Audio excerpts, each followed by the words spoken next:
ராமன்னு சொன்னாலே பகவானுடைய அவதாரங்கள்ல முக்கியமானது தர்மாவதாரம் நம்ம சொல்றோம். ரொம்ப அற்புதமாக ஒரு வார்த்தையை சொல்லுவார்கள்.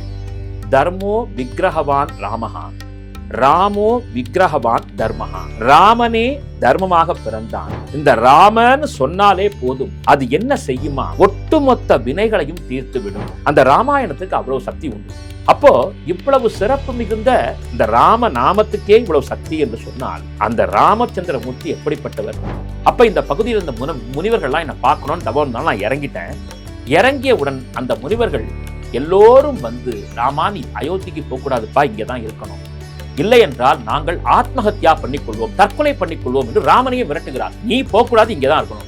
ராமர் யோஜனை செய்தாராம். சரி, நாளை காலையில வாங்கன்னு சொல்லிட்டு விக்கிரகத்தை பார்த்தோன்னு ராமனையே மறந்து விட்டார்கள். அந்த விக்கிரகத்துக்கு பூஜை பண்றாங்க எல்லாரும். விக்கிரகத்தை தூக்கி வச்சு கொஞ்சம் ஆரம்பிச்சிட்டாங்க. ஜேஷ்டாபிஷேகங்கள் ஆகட்டும், ஒவ்வொன்றுமே அப்படியே காண காண திகட்டாத ஒன்னா இருக்கும். இந்த ராமனை பார்த்தால் ஒண்ணு உங்களுக்கு கவிதை தெரியும்னா கவிதை பாட ஆரம்பிச்சிருவீங்க, இல்லைன்னா கோயிலை சுத்தி சுத்தி பிரதர்ஷனம் பண்ண ஆரம்பிச்சிருவீங்க. அந்த ராமனை விட்டு பிரிவதற்கே உங்க மனசு வராது. வேதம் எங்கெங்கெல்லாம் இருக்கிறதோ அங்கு தர்மம் இருக்கும். தர்மம் இருக்கும் இடத்தில் ராமன் இருப்பான். அந்த ராமன் தான் வடுவூரில் கோலோச்சி கொண்டிருக்கிறான் கோதண்ட ராமனாக. தி டிவைன் தமிழ் நேயர்களுக்கு வணக்கம். இப்போ நம்மோட யார் இருக்கான்னு பார்த்தீங்கன்னா மண்ணை நாராயணன் சார் இருக்காங்க. சார் வணக்கம் சார். வணக்கம் சார். சார், கடந்த வீடியோவில் பார்த்தீங்கன்னா ராமருடைய அம்சங்கள் எல்லாத்தையுமே நீங்கள் வந்துட்டு ரொம்ப விளக்கினீங்க. இந்த ராமநவமியை ஒட்டி நம்ம ராமநவமி அப்படின்னா மக்களுக்கு என்ன அப்படிங்கிறதையும் கொஞ்சம் இந்த வீடியோவில் தெளிவுபடுத்திருங்க சார். அதே போல் இன்னொரு கேள்வி வந்து, ராமரே அவருக்கான ஒரு விக்கிரகம் வந்துட்டு உருவாக்கினார் அப்படின்னு சொல்லுவாங்க. நிச்சயம் அந்த மிஸ்ட்ரியும் கொஞ்சம் சொல்லுங்க சார். நன்மையும் செல்வமும் நாளும் நல்குமே, திண்மையும் பாவமும் சிதைந்து தேயுமே, சென்மமும் மரணமும் இன்றி தீருமே, இம்மையே ராம என்ற இரண்டெழுத்தினார். ராமன்னு சொன்னாலே பகவானுடைய அவதாரங்கள்ல முக்கியமானது தர்மாவதாரம் நம்ம சொல்றோம். ரொம்ப அற்புதமாக ஒரு வார்த்தையை சொல்லுவார்கள். தர்மோ விக்கிரகவான் ராமஹா, ராமோ விக்கிரகவான் தர்மஹா. ராமனே தர்மமாக பிறந்தான், தர்மமே ராமன் என்ற வடிவில் அவதாரம் செய்தது என்று சொல்லுவார்கள். ஏன் அப்படி சொன்னாங்க அப்படின்னா, இந்த பெயரே பார்த்தீங்கன்னா ரொம்ப ரொம்ப கவனிக்க வேண்டிய பெயர். 2 முக்கியமான மூல மந்திரங்கள் சார். அந்த மூல மந்திரத்தை நம்ம வந்து ஒரு ஷார்ட்டாக சொல்லலாம், இதுவாக சொல்லக்கூடாது. சிவபெருமானுடைய பஞ்சாட்சரம் உங்களுக்கு தெரியும், ஓம் நம சிவாயான்னு சொல்லக்கூடிய பெருமாளுடைய மந்திரம் ஓம் நமோ நாராயணம். இதுல ஜீவ எழுத்துக்களை ஒன்னா சேர்த்தாங்க. ஓம் நமோ, அந்த அஷ்டாட்சரம் இருக்கு பாருங்க, அந்த ஓம் நமோ நாராயணாங்கிறதுல ரா அப்படிங்கிற எழுத்து எடுத்துட்டாங்க. சிவபெருமானுடைய பஞ்சாட்சரத்துல ம அப்படிங்கிற எடுத்து சேர்க்கிறாங்க. இதுல ரொம்ப நுணுகி பார்த்தீங்கன்னா, ஓம் நமச்சிவாயா அப்படிங்கிற இடத்துல வர ஒரே ஒரு எழுத்தை எடுத்துட்டோன்னு வச்சுங்க, நமக்கு ந சிவாயான்னு வந்துடும். ந ம சிவாயா இருக்கு, அதுல மாவை எடுத்துட்டீங்கன்னா ந சிவாயா அப்படின்னு என்ன அர்த்தம்னா, ந இல்ல, சிவமே இல்லை அப்படின்னு அர்த்தம். அதே மாதிரி ஓம் நமோ நாராயணால அந்த ராவை மட்டும் எடுத்துட்டீங்கன்னா நாராயணாய, நாராயணன் இல்ல. அப்போ இந்த 2 எழுத்து தான் உயிரான எழுத்து, ஜீவனான எழுத்து. இதை 2ஐயும் இணைத்துத்தான் ராம, ராம அப்படின்னு சொல்லி பகவானுக்கு பேரை கொடுத்தாங்க. அதனால தான் இந்த ராமன்னு சொன்னாலே போதும், அது என்ன செய்யுமாம்? ஒட்டுமொத்த வினைகளையும் தீர்த்து விடும். நீங்க படிச்சிருப்பீங்க, வால்மீகி ஆரம்பத்தில் எப்படி இருந்தார்னு கேட்டீங்கன்னா, ஒரு திருடனாக இருந்தார், ஒரு வேடுவனாக இருந்தார். அவருக்கு வாழ்வதற்கு வழி இல்லை. அப்ப என்ன பண்ண முடியும்? வழிப்பறி கொள்ள பண்ண வேண்டிய சூழ்நிலை. அப்படியெல்லாம் வாழ்வில் வந்து தவறான செயல்கள்ல தான் வால்மீகி ஆரம்ப காலகட்டத்தில் இருக்கிறார். அப்போ நாரதர் அங்க வரார். வந்து, நீ ஒரே ஒரு காரியம் எனக்காக செய்ய, எனக்கு அதெல்லாம் தேவையில்லை, உங்க கையில கழுத்துல இருக்கதா கொடுங்க, எனக்கு இன்னைக்கு பணம் வேணும், செல்வம் வேணும், என்னுடைய மனைவி குழந்தைகளை வாழ வைக்கணும்னப்ப நாரதர் ஒரு கேள்வி கேட்டார். அப்பா, நீ வந்து உன்னுடைய குழந்தைக்காக, நீ கட்டிய மனைவிக்காக, உன் சுற்றத்திற்காக, உன் குடும்பம் நல்லா இருக்கணும்னு பார்க்குற. சரி, அதுக்காக பாவம் பண்ணி, அதாவது ஒருத்தரை வஞ்சனை பண்ணி வஞ்சித்து கொள்ளையடிச்சு பணத்தை எடுத்துட்டு போற, அந்த பாவம் சும்மா விடுமா? எனக்கு பாவம்னா தெரியாதுங்க, என் குடும்பம் நல்லா இருக்கணும். சரி, உன் குடும்பம் நல்லா இருக்கணும்னு தான் நீ திருடுற, அப்படித்தானே? ஆமா. அப்படின்னா இந்த திருடிய பாவத்தை உன் மனைவியோ மகளோ மகனோ ஏற்பார்களா? அதை கேட்டுட்டு வா, நான் இங்கே நிற்கிறேன். வால்மீகி போறாரு, தான் மனைவியை பார்க்குறாரு, குழந்தைகளை பார்க்குறாரு. அப்பா, உங்களுக்காக தான் நான் கஷ்டப்பட்டு நான் கொள்ளையடிச்சு பணம் கொண்டு வரேன், அதனால அந்த பாவத்தை இங்கே ஏற்றுப்பீங்களான்னு. உங்க பாவம் எங்களுக்கு எதுக்கு? நீங்க கட்டிய கணவர் பிறந்த பிள்ளை, அதுக்காக நீங்க கஷ்டப்பட்டு கொண்டு வரீங்க, அது உங்க தர்மம், உங்க பாவத்தில் நாங்கள் பங்கு வாங்க முடியாது. கேட்டவுடன் அப்படியே மனம் வெதும்பி போய் விடுகிறார். யாருக்காக கஷ்டப்படுறோம்? குடும்பத்துக்காக கஷ்டப்படுறோம். அப்படின்னா நம்மளுடைய இந்த கஷ்டத்தை அவங்க ஏற்றுக்க மாட்டேங்கிறாங்க, அதாவது இந்த பாவத்துக்கு பங்கு கிடையாதுன்னு சொன்னால் இவர்களுக்காக நாம் ஏன் இருக்க வேண்டும் என்று சொல்லி மனம் வெதும்பி போய் கையில் இருந்த கத்தியெல்லாம் தூக்கி கீழே போட்டுட்டு நாரதர்கிட்ட போய் விழுந்து எனக்கு வழிகாட்டுங்கள்னு சொல்றார். எனக்கு மந்திரம்லாம் தெரியாது, சுலபமாக கற்றுக் கொடுங்க. அப்போதான் நாரதர் சொன்னார், உனக்கு நான் எளிமையான 2 எழுத்தை சொல்கிறேன், அதனை திரும்ப சொல்லுனார். என்ன எழுத்துனார்? ஏன்னா இவருக்கு வால்மீகி எழுத படிக்க தெரியாதவர், அதனால புரியும்படி சொன்னார். என்னன்னா மரா, மரான்னு சொல்லு. ஏன்னா மரத்துலையும் கிளத்துலையும் கிணத்துல தான் வாழறாரு. அப்போ மரான்னு சொல்லுனார். மராவான அதான் மந்திரமா? ஆமா, மரா மரான்னு சொல்லு. மரா மரா இதை சொல்லிக்கிட்டே இருந்தார். மரா மரா மரா சொல்லி பாருங்க. மரா மரா மரா ராம ராம ராம ராமன் வந்துடும். இதை சொல்ல ஆரம்பித்த பிறகு 1 மாதத்திற்குள்ளாக அவர்களுக்குள் அந்த வால்மீகி மகரிஷியினிடத்திலே ஒரு பக்குவம் வந்து விடுகிறது. வால்மீகம்னா புற்றுன்னு அர்த்தம் வடமொழியில். தன்னை மறந்து அப்படியே தியானத்தில் உட்கார்றாரு, தவம் பண்றாரு. அவரை சுற்றி புற்றே முளைத்து விடுகிறது. அந்த அளவுக்கு ராம பக்தியில் ஈடுபட்டு அந்த மரா மரா மரா மரான்னு சொல்லி சொல்ல அவரிடத்தில் ஒரு ஞான தெளிவு ஏற்படுகிறது. சரி, அவருக்குள்ள தெரியுது நமக்கு ஒரு நல்ல ஒரு ஞானம் கிடைச்சிருக்குன்னு சொல்லிட்டு தன்னுடைய தவநிலை முடிந்து அவர் எழுந்திருக்கிற சமயத்தில் பிரம்மா ஆசீர்வாதம் பண்ணிட்டு போறார். இந்த பிறவி நமக்கு எதுக்கு? பெரிய தப்புகளை பண்ணிட்டு இருந்தோம், இப்போ பார்த்தா நமக்குள்ள ஒரு தெளிவு ஏற்பட்டிருக்கு, என்னுடைய கடமை என்ன? இப்போ நீங்கள் அதானே கேட்பீங்க. நான் இந்த ஒரு மனிதனாக பிறந்திருக்கேன், இப்போ உங்களை நான் பேட்டி எடுத்துட்டு இருக்கேன், என்னுடைய வாழ்க்கை இந்த பிறவி எடுத்தேன் இல்லையா, பிறவி பயன் என்ன? அது தெரிஞ்சுக்கணும்னு உங்களுக்கும் ஆசை இருக்கும், எனக்கும் ஆசை இருக்கும், பார்க்கக்கூடிய மக்களுக்கும் ஆசை இருக்கும். அதுதான் வால்மீகி கேட்டார், நான் என்ன செய்ய வேண்டும்? அப்போ அதற்கான நேரம் வரும் என்று சொன்ன பொழுது அவர் நேராக போய் பக்கத்தில் இருந்த ஒரு தடாகம், ஒரு குளத்துல போய் தண்ணி எடுத்து குடிக்க போறார். அப்போ ஒரு மரக்கிளையில 2 குருவிகள் விளையாடிட்டு இருக்கு. 2 குருவிகள் பேசிட்டு இருக்கு. விளையாடும் போது கிரவுஞ்ச பட்சின்னு சொல்லுவாங்க. 2 கிரவுஞ்ச பட்சிகள் கொஞ்சம் விளையாடிட்டு இருக்கும்போது திடீர்னு ஒரு அம்பு தாக்கி பெண் பறவை, பெண் கிரவுஞ்ச பட்சி கீழே விழுந்து உயிரை விடுது. பார்த்தவுடன் வால்மீகிக்கு கோபம் வந்து விடுது. இந்த காரியத்தை யார் செஞ்சது? 2 கூடி கழிச்சிருந்த ஒரு சந்தோஷமான நேரத்துல யார் அம்பு விட்டு இந்த பாதகத்தை செய்யும் திரும்பி பார்க்கிறாரு. ஒரு வேடன் வந்து நிற்கிறான். அந்த வேடனை பார்த்து ஒரு கடுமையான சாபத்தை வால்மீகி வார்த்தைகளால் சொல்ல ஆரம்பிக்கிறார்.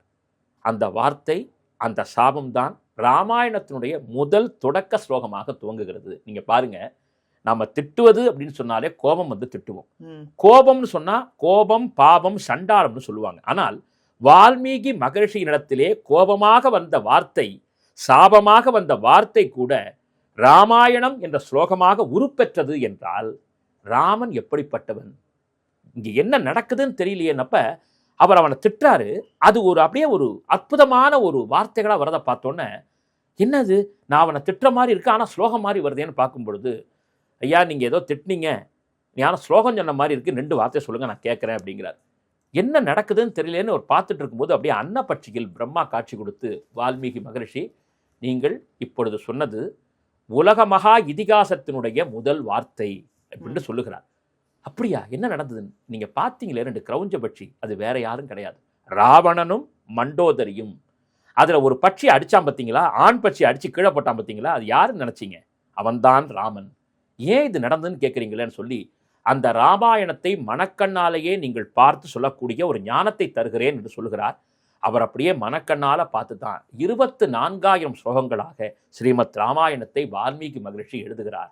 அதனால தான் இன்னைக்கும் ராமச்சந்திர மூர்த்தியினுடைய குழந்தைகள் லவகுஜர்கள் பிறந்ததும் வால்மீகி ஆசிரமத்தில் தான், வளர்ந்ததும் வால்மீகி மகரிஷியினிடத்தில் தான். எதற்கு சொல்லுகிறேன்?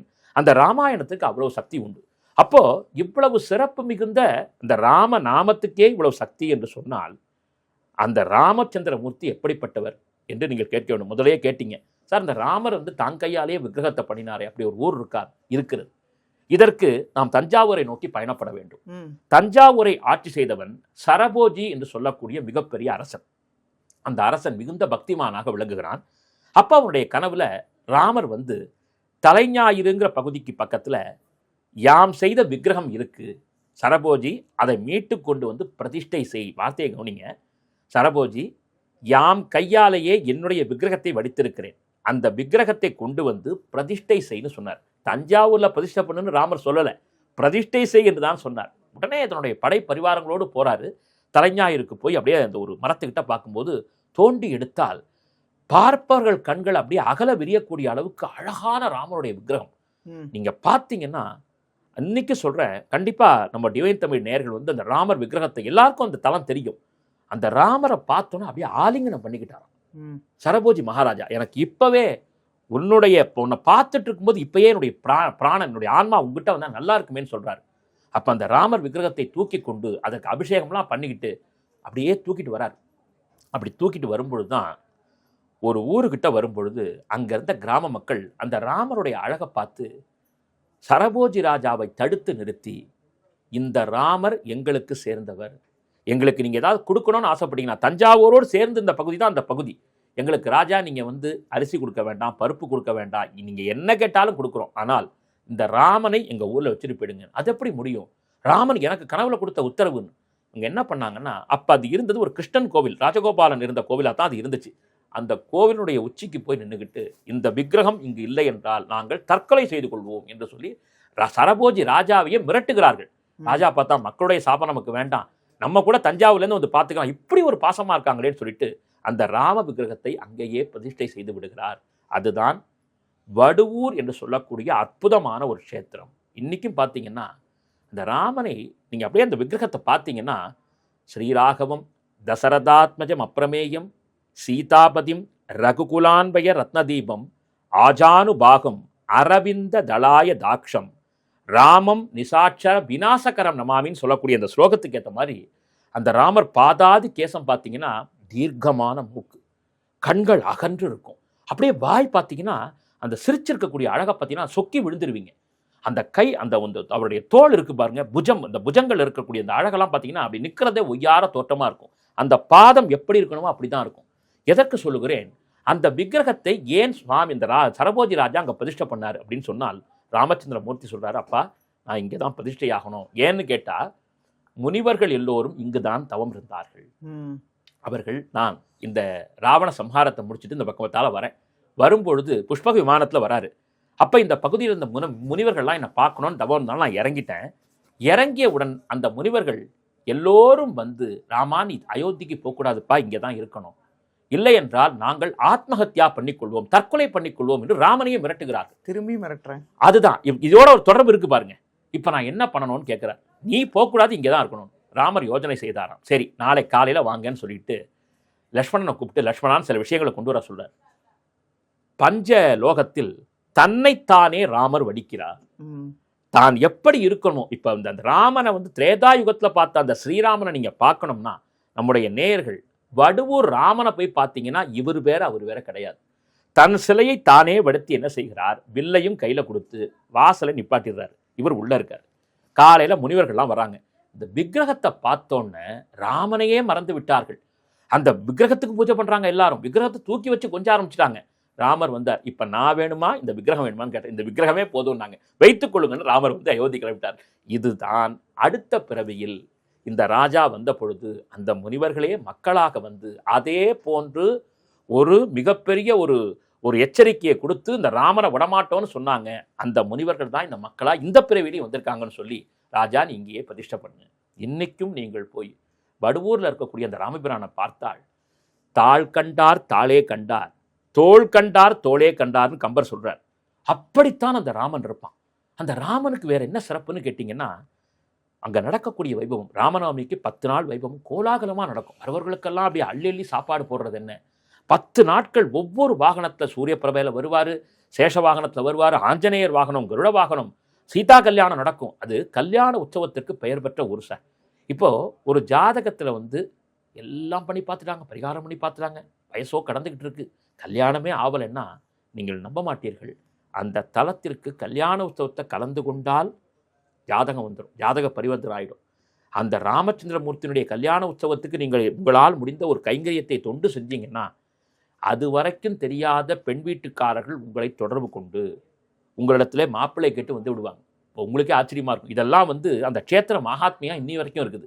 அது மட்டும் இல்லாமல் அங்கு இருக்கக்கூடிய லக்ஷ்மி ஹயக்ரீவ பெருமாள் கல்வி கடவுளாக நீங்க வந்து ஸ்ரீவகீந்திரபுரத்தில் பார்த்தீங்கன்னா தேசிகரால் பிரதிஷ்டை பண்ணப்பட்ட ஹயக்ரீவர் இருக்கார். இன்னைக்கு படிக்கக்கூடிய மாணவர்கள் வேலை தேடக்கூடியவர்கள் அந்த ஹயக்ரீவரை பார்க்க தான் போவாங்க. அதே ஹயக்ரீவர் அமர்ந்த திருக்கோலத்தில் அமர்ந்திருக்கிறார். ரொம்ப அற்புதமா இருக்கும். இங்கே ராமனை பார்க்கறதுக்கு முன்னாடி இந்த ஹயக்ரீவரை பார்த்துட்டு தான் போகணும். ஏலக்காய் மாலை போட்டுக்கிட்டே இருப்பாங்க. அப்படி வியாழக்கிழமை புதன்கிழமையில பூஜைகள் நடக்கும். எதற்கு சொல்கிறேன், அந்த சீதை, அந்த ராமர், அந்த லக்ஷ்மணர் வேறு எந்த சந்நிதியிலையும் பார்க்க முடியாது. எத்தனையோ திவ்யதேசங்கள் இருக்கலாம், ஆனால் இந்த திவ்யதேசத்தை ஆழ்வார்களால் கூட பாட முடியல. அப்படியே பார்த்துட்டு இவர்கள் சிலையாகி விட்டார்கள். அந்த அளவுக்கு ஒரு அழகினுடைய உச்சமாக விளங்கக்கூடியதுதான் வடுவூர் கோதண்டராம கஷேத்திரம். அதில் நடக்கக்கூடிய வைபவங்கள், அங்கே நடக்கக்கூடிய தேராகட்டும், அங்கே நடக்கக்கூடிய மற்ற விசேஷங்கள், ஜேஷ்டாபிஷேகங்கள் ஆகட்டும், ஒவ்வொன்றுமே அப்படியே காண காண திகட்டாத ஒன்றா இருக்கும். அந்த ராமனை பார்த்தால் ஒன்று உங்களுக்கு கவிதை தெரியும்னா கவிதை பாட ஆரம்பிச்சிருவீங்க, இல்லைன்னா கோயிலை சுற்றி சுற்றி பிரதர்ஷனம் பண்ண ஆரம்பிச்சிருவீங்க. அந்த ராமனை விட்டு பிரிவதற்கே உங்கள் மனசு வராது. அப்போனா நீங்கள் பார்த்துங்க, இப்போ இதுவரைக்கும் தெரியாதவர்கள் கூட வடுவூர் சென்று அந்த பகவான் ராமனை தரிசித்துக் கொள்ளலாம். தஞ்சாவூர்லேருந்து மன்னார்குடி செல்லக்கூடிய பாதையில் இருக்கக்கூடிய வடுவூர் கஷேத்திரம், அங்க போய் நிச்சயமாக அந்த ராமபிரானை எல்லோரும் தரிசனம் செய்ய. பறவை சரணாலயம் கூட, ஆமா, பறவை சரணாலயம் அங்கதான் இருக்கு. அப்ப அதை ஒட்டி தான் அந்த கோவிலும் இருக்கு. பக்கத்தை சரையு நதிக்கிறேன்னு சொல்லுவாங்க, தெப்போத்சவம் நடக்கும். அந்த ராமபிரானை பார்த்து மனதில் என்ன பிரார்த்தனை செய்தாலும் ஒரே வாரம் சார், 7 நாள். ஏன்னா ராமன் விசேஷமாக சப்த ரிஷிகளுக்காக அனுகிரகம் செய்தவன்.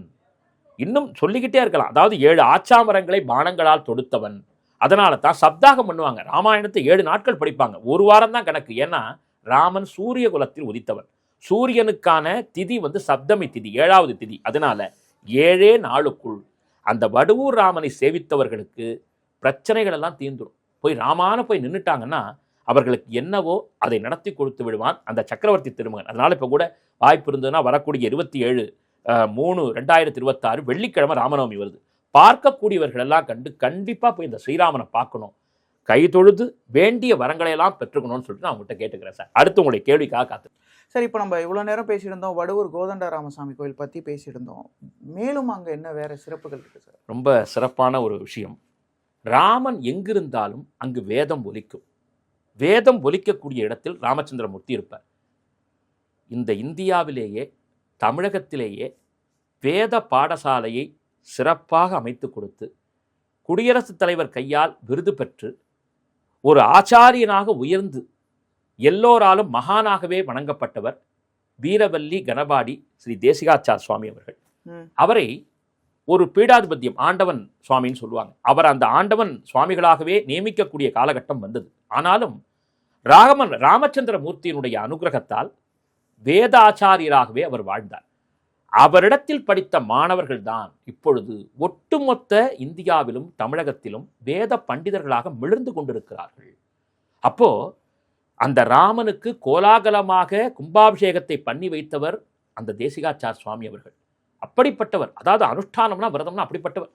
எளிமையாக சொல்லணும்னா காஞ்சி மகா பெரியவர் நடமாடும் தெய்வம்னு சொல்லக்கூடிய மகான் சிவாஸ்தானத்தை இருக்கார் காஞ்சிபுரத்தில். அப்போ வேதம் படித்த திறம்பட வேதம் கற்க கசடர கற்றபின் அதற்கு தகன்னு சொல்லக்கூடிய அளவுக்கு வேதத்தை கற்று தெளிந்தவராக சுவாமி தேசிகன் அவர்கள், தேசிகன் மாமான் தான் எல்லாரும் சொல்லுவாங்க. அந்த மகான் காஞ்சிபுரத்துக்கு போகிறாரு பெரியவரை பார்க்கறதுக்காக. அவர் சிவாஸ்தானத்தை இருக்காருன்னு எல்லாரும் கூப்பிட்டு போய் சுவாமி இருக்காருன்னு, சிவாஸ்தானத்துக்கு யாரும் உள்ளே போக முடியாது, மகான் மட்டும்தான் இருப்பார், வேற யாரும் உள்ளேயே வர முடியாது. ஒரு சின்ன ஒரு பகுதி மாதிரி இருக்கும், பார்க்க ஒரு குகை மாதிரியும் இருக்கும் பார்க்கறதுக்கு. அப்படி ஒரு தியானத்தில் இருப்பார். அங்கே தேசிகன் மாமா அவர்கள் வரும்பொழுதே மகானுக்கு தெரிய ஆரம்பித்து விடுகிறது இவர் வந்து விட்டாருன்னு. உடனே தன் பக்கத்தில் இருந்த பாலுன்னு சொல்லிட்டு அவர் தான் சுவாமிகளுடைய உதவியாளராக இருந்தார், ஸ்ரீகாரியம். அவரை கூப்பிட்டு தேசிகன் வரார், அவரை உள்ள வர சொல்லு. அவரே அதிர்ந்து போகிறார். தேசிகன் இங்கே உள்ள வரும், ஆமாம் அவரை உள்ள வர சொல்லு. பாலு நீ வெளியில இருந்து பார்த்துக்கோ, உத்தரவு. தேசிகன் சுவாமி கை கட்டி கொண்டு நிற்கிறார். மகாசுவாமிகள் உத்தரவாயிருக்கு, நீங்கள் உள்ளே போகிறார். அவரே அதிர்ந்து போகிறார்.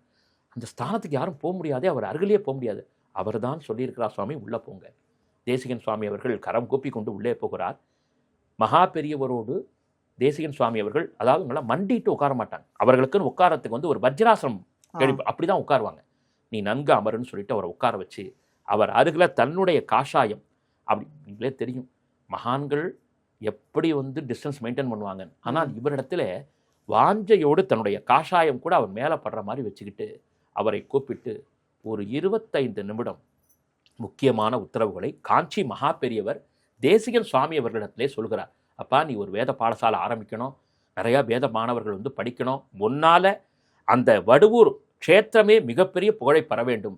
சுவாமி, நான் என்ன பண்ணுவேன், எனக்கு என்ன தெரியும், நீ செல், உன்னால் முடியும்பா. அதை அப்படியே சிரமேற்று கொண்டு வருகிறார். சாக்ஷாத் சுவாமி வேத பாடசாலை என்று ஒரு பெயரை கொடுத்து காஞ்சி மகானுடைய அனுகிரகத்தோடு தான் கற்ற வேதங்களையெல்லாம் மாணவர்களுக்கெல்லாம் அள்ளித் தருகிறார் அந்த மகான். இன்னைக்கும் பார்த்தீங்கன்னா வீரவல்லி கணபாடி தேசிகாச்சார சுவாமினா அந்த பேரை கேட்டாலே எல்லாரும் நமஸ்காரம் பண்ணுவாங்க. அப்படி ஒரு மிகப்பெரிய மகானாக விளங்கி இந்த ராமருக்கு மிகப்பெரிய கும்பாபிஷேகங்களை செய்து வைத்து இன்னைக்கும் நீங்க எங்க போனாலும் சரி சார், இந்தியாவில் எந்த மாநிலத்திற்கு சென்றாலும் ஒரு வேத பண்டிதர் இருக்கிறார் என்றால் அது இந்த தேசிகன் சுவாமி அவர்களிடத்தில் கற்ற வேதம் என்பதை சொல்லியே தீர வேண்டும். அந்த மகானை பார்க்கக்கூடிய பாக்கியம் கிடைச்சது, அவரை நமஸ்காரம் செய்யக்கூடிய பாக்கியங்கள் கிடைச்சது. இன்னைக்கும் மிகப்பெரிய பீடாதிபதிகள் வந்தால் வடுவூர் தான் வருவாங்க. ஏன்னா வேதம் ஒலித்து கொண்டே இருக்கக்கூடிய ஊர். எதற்கு சொல்லுகிறேன், அந்த அந்த இடமே பார்த்தீங்கன்னா அவருடைய கடைசி காலம் வரைக்கும் சந்தியாவந்தனாதிகளை விடவில்லை. தன்னுடைய நினைவு தப்ப ஆரம்பிக்குது. அப்பொழுது கூட மகான் தேசிகன் சுவாமி அவர்கள் அனுஷ்டானங்கள், சந்தியாவந்தனாதி அனுஷ்டானங்கள் என்னென்னா சார், இந்த சந்தியாவந்தனங்கள் இந்த சூரியனை பார்த்து தண்ணி விடுவார்கள். எதுக்குன்னா அவங்களுக்காக கிடையாது, இந்த உலகம் இந்த தேசம் ரட்சிக்கப்பட வேண்டும். அந்த ஒரே காரணத்திற்காகத்தான் அந்த ஒரு கைங்கரியத்தையும் அந்த சுவாமி அவர்கள் செய்தார். அதனால அந்த வடுவூருக்கு ராமன் எந்த அளவு முக்கியத்துவம் வாய்ந்தவரோ அந்த தேசிகன் சுவாமியும் முக்கியத்துவம் வாய்ந்தவர். அது மட்டும் இல்லை, இந்த ராமருக்கு கும்பாபிஷேகம் பண்ணிட்டு உட்கார்ந்துருக்காரு, காதில் ஒரு குரல் கேட்குது, ராமனுக்கு கும்பாபிஷேகம் பண்ண எனக்கு பண்ண மாட்டியா, யாருப்பான்னு அப்படியே பார்க்குறாரு. அப்படியே சிவலிங்கம் தெரியுது, மறைஞ்சிடுது. உடனே அவருக்கு டக்குன்னு ஞாபகம் வருது. உடனடியாக அங்கே உள்ள அந்த பகுதியில் இருக்கக்கூடிய முக்கியமான சிவ சன்னிதானத்துக்கு போய் அங்கே நடக்கக்கூடிய பணிகளை பற்றி தெரிஞ்சுக்கிட்டு உடனே அந்த கோயிலுக்கும் ஒரு ஏற்பாட்டை செய்து கும்பாபிஷேகத்தை நிறைவேறச் செய்கிறார். வைஷ்ணவத்தில் பெருமாளை தவிர இன்னொரு தெய்வம் கிடையாது, ஆனால் பேதம் கிடையாது. அந்த ராமனே கொடுத்த கட்டளையாக சுவாமி அவர்கள் நிறைவேற்றினார்கள். இன்னொரு விஷயம், அந்த வேத பாடசாலையில் படிக்கக்கூடிய மாணவர், இன்றைக்கி அந்த வேத பாடசாலை இருக்குது. கோவிந்தன் சொல்லக்கூடிய சுவாமி அவர்கள், அவருடைய பிரதம சிஷ்யர், அவர்தான் அந்த வேத பாடசாலையை திறம்பட நடத்தி கொண்டு வருகிறார். அவருடைய குழந்தைகளும் வேத கைங்கரியத்தில் தான் இருக்கிறார்கள். எதற்கு சொல்கிறேன், அந்த அந்த வேத பாடசாலையில் படிக்கக்கூடிய மாணவர்களுக்கு உணவு அவங்களே கொடுத்துருவாங்க. எந்த விதமான விலையோ, அதாவது எந்த விதமான காணிக்கைகளையோ கொடுக்கணும்னு அவசியமே கிடையாது. எதற்கு இது ஏன் இவ்வளோ சிறப்புன்னா, வேதம் எங்கெங்கெல்லாம் இருக்கிறதோ அங்கு தர்மம் இருக்கும். தர்மம் இருக்கும் இடத்தில் ராமன் இருப்பான். அந்த ராமன் தான் வடுவூரில் கோலோச்சி கொண்டிருக்கிறான் கோதண்ட ராமனாக. அதனால கண்டிப்பா போய் எல்லாரும் வடுவூருக்கு போய் ராமனை பார்க்கணும். நமக்கு கேட்பதையெல்லாம் கொடுக்கக்கூடிய காமதேனு கற்பக விருட்சமாக அந்த வடுவூர் கோதண்டராமசுவாமி இருக்கிறார். ஸோ கோதண்டராமனை பார்க்கும்போது அந்த வேத பாடசாலைக்கு போய் அந்த தேசிகன் சுவாமி அவர்கள் வைகுண்டம் பதவி செய்து விட்டார். அதாவது அவருடைய திருநாடு அலங்கரித்து விட்டார். அந்த சன்னிதானத்துக்கு போய் அவரை நமஸ்காரம் பண்ணி பிரார்த்தனை பண்ணோம். ஏன்னா குரு முக்கேன தான் இறைவனை நாம் பெற வேண்டும். அதனால நிச்சயமா போய் பார்க்கக்கூடிய மக்கள்லாம் அங்கே போய் ராமபிரானை சேவிக்கிறோன்னு சொல்லி டிவைன் தமிழ் நேயர்கள்ட்ட நான் இதே மாதிரி கேட்டுக்கொள்கிறேன். நன்றி சார். நன்றி.